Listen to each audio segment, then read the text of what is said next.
Hello there, Game of Thrones fans, and welcome to this, the fourth episode in our review series for Game of Thrones Season 7. Now, this week's episode, as usual, comes with a spoiler alert. I do apologise now in advance because we are slightly late with this review this week, or a day late. That's because yesterday evening I went out with one of my friends because it's her birthday today. So I do apologise for this video being slightly delayed. Next week's one will be delayed even longer, but I'll just explain that at the end of the video why it's going to be delayed. But yeah, this week's episode obviously comes with a spoiler alert. I don't want you to spoil this week's episode for you if you haven't watched it, so don't watch this video unless you've watched this week's video, or this week's episode, sorry. Yeah, and I really hope you enjoy this episode 4.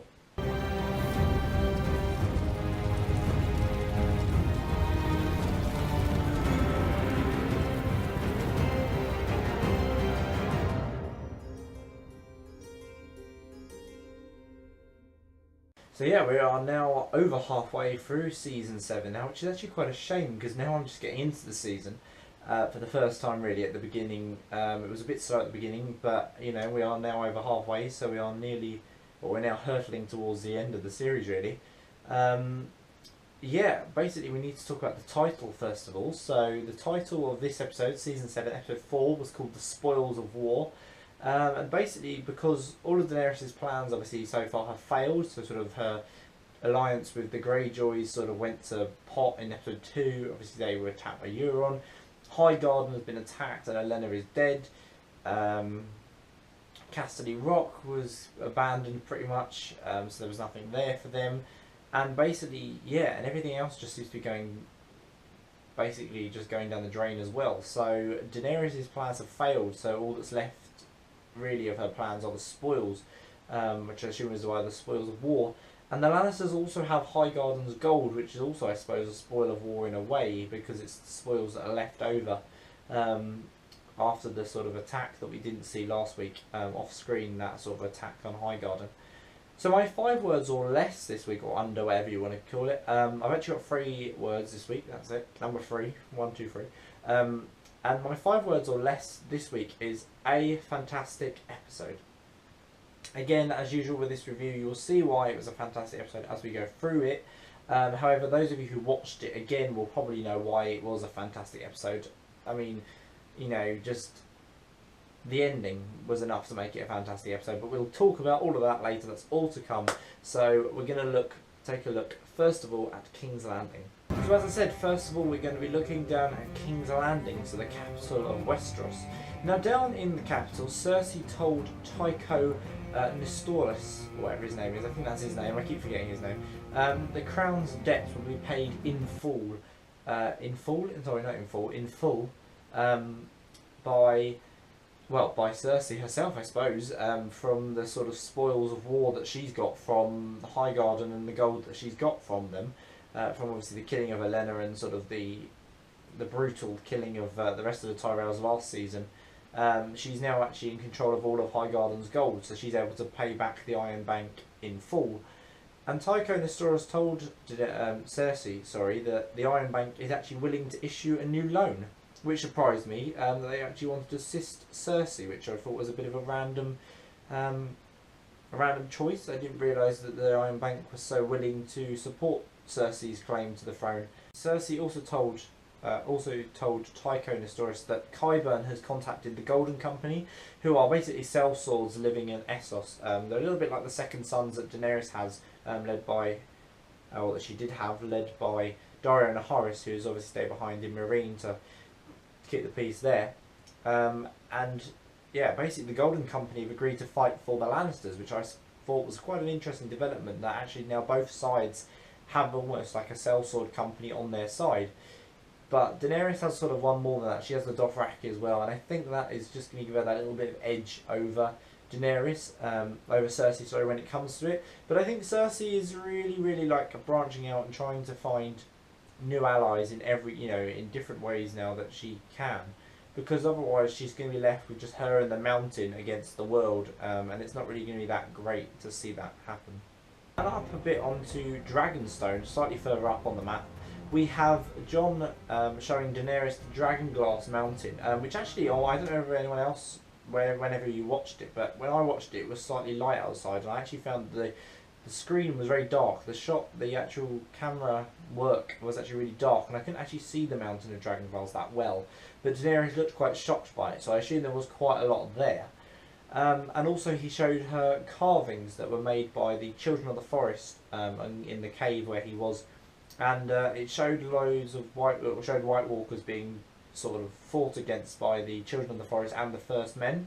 So Daenerys obviously realised that they were real. She acknowledged the fact they were real, and now has agreed to fight against them with Jon, but only if Jon bends the knee. And I want to know, did he bend the knee in the cave? We didn't actually see that. I mean, he looked a bit unsure still, but did he bend the knee? Did he not? I suppose it will take until next episode to find out. Hopefully we'll find out if he did or not.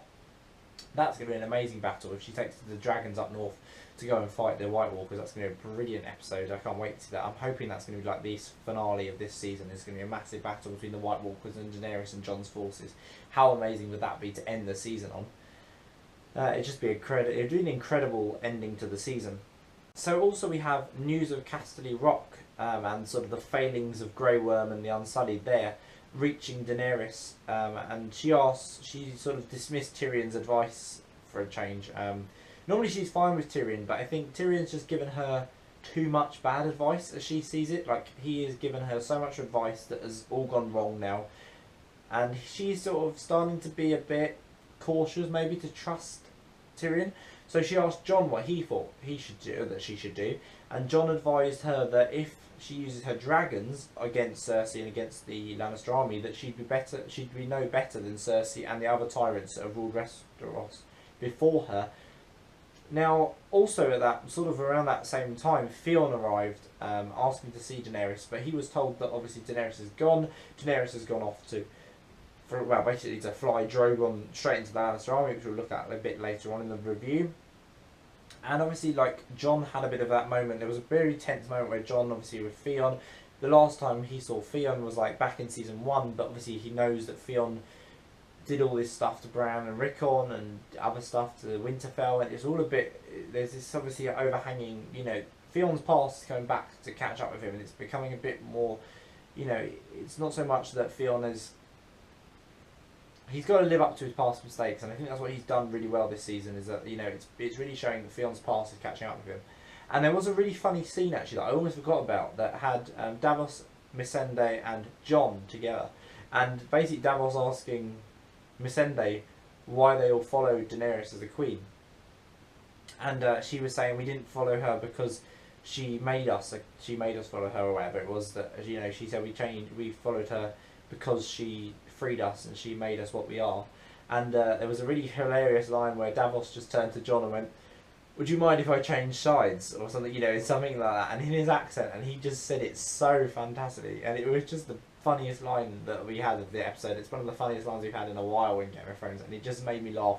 It made me laugh so much. I was just it was a really great scene, that one. So up in the north, in Winterfell then, we had Littlefinger giving Bran the Valyrian steel dagger that was actually used to kill him or tried to kill him back in season 1, episode 3, I think it was. And Bran repeated to Littlefinger the line, "Chaos is a ladder," which I think was back in season 3 that Littlefinger said that to Varys. Probably season 3, episode 4, around that point. Probably early on in season 3, I think it was.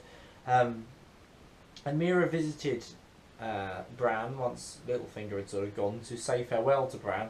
However, Bran was a bit indifferent to her leaving, and I thought that was really horrible actually for Mira, because Bran was such a dick essentially to her, and he was really horrible. Like, he just didn't even care that she was going. Like, she's got him everywhere. She's taking him to the wall. She's taking him past the wall. She's the only one really that sort of is left now of his original sort of band of travellers that went with him, and everyone else has sort of sacrificed themselves for him and for his survival.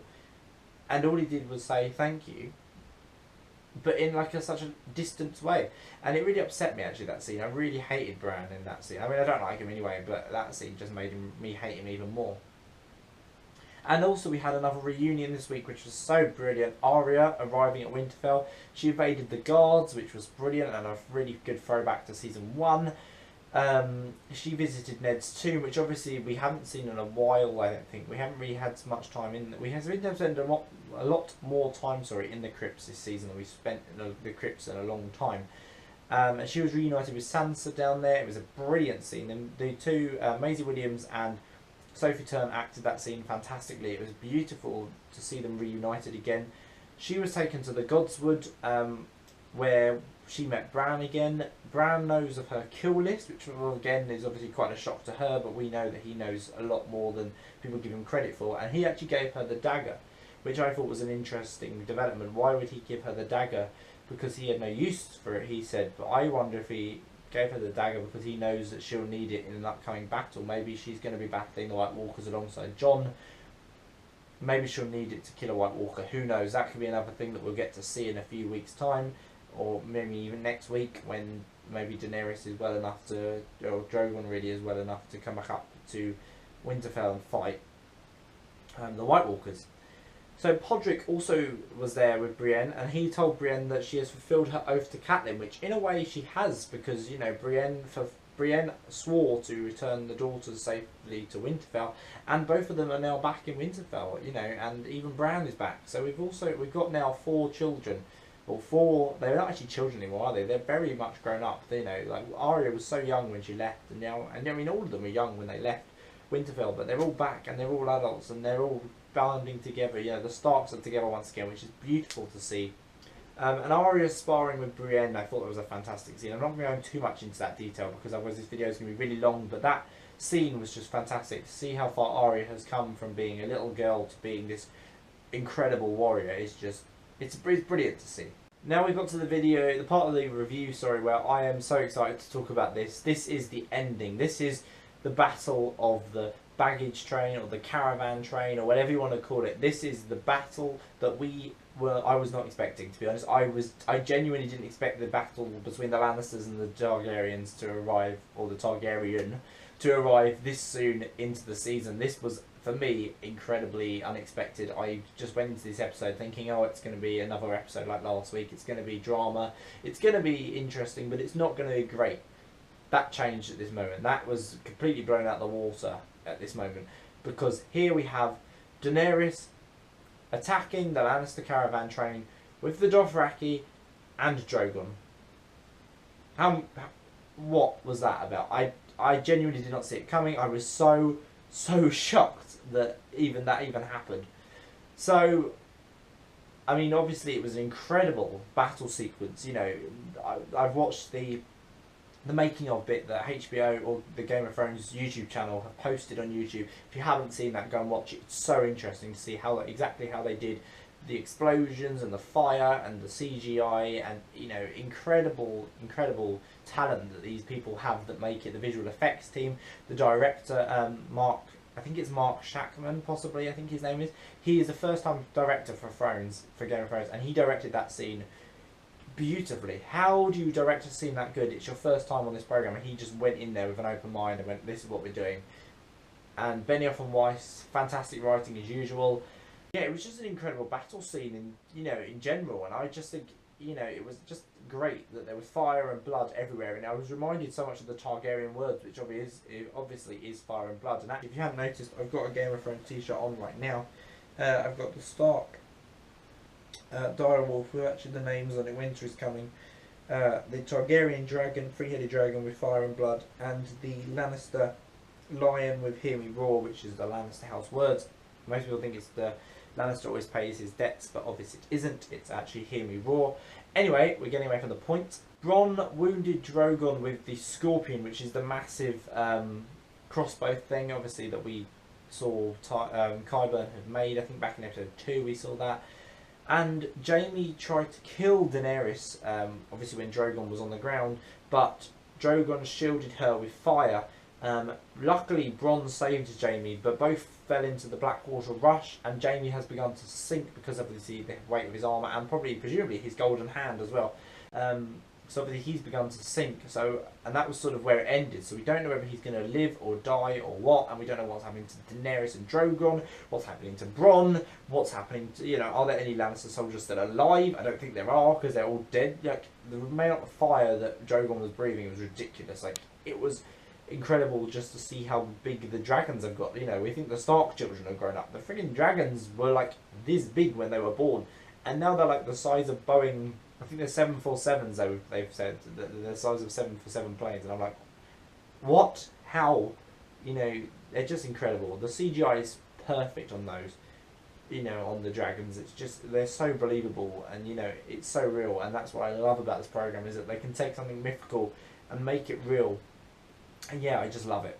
So now we come to my overall conclusion for the episode. So obviously, in my opinion, this was the best episode of the season so far. I wasn't expecting the battle at the end. It was full of, you know, the whole, I mean, not just the battle, but, you know, the episode was full of drama, it was full of action, we had a reunion. But there was still something missing for me. I don't know what it is. I'm still trying to work out what it was that didn't quite grip me from the beginning. The beginning, sort of the first half of the episode was a bit too slow for my liking. I mean, don't get me wrong, we had to have the reunion. The reunion had to be quite slow because it was obviously that heartfelt, heartwarming, I mean, scene, really. But there was still something missing that I didn't quite like.